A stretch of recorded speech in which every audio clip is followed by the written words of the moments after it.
Hello, আসসালামু আলাইকুম। সবাই কেমন আছেন? নিশ্চয়ই ভালো আছেন। আলহামদুলিল্লাহ, আমিও আমার পরিবার ভালো আছি।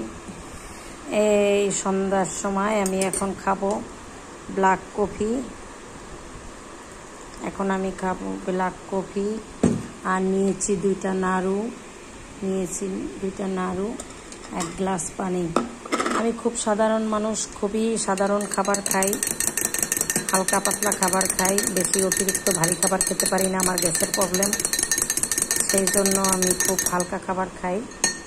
এই হচ্ছে ব্ল্যাক কফি, দেখেন কত সুন্দর কালার হয়েছে, হালকা কত সুন্দর একটা কালার হয়েছে।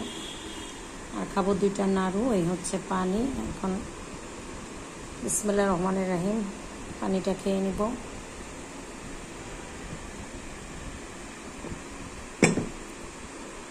এর বেশি ভারী খাবার খাবো না।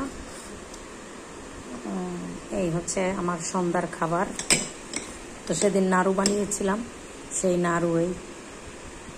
নাড়ু খাবো। নাড়ু দুইটা খেয়ে তারপরে কফি খাবো। এই তো, এই পর্যন্তই। এই জগে পানি গরম করে নিয়েছি, এটা দিয়ে কফি বানাইলাম। এই আর কি, আজ এই পর্যন্তই। সবাই যে যেখানে আছেন ভালো থাকবেন, সুস্থ থাকবেন। আসসালামু আলাইকুম, আল্লাহ হাফেজ।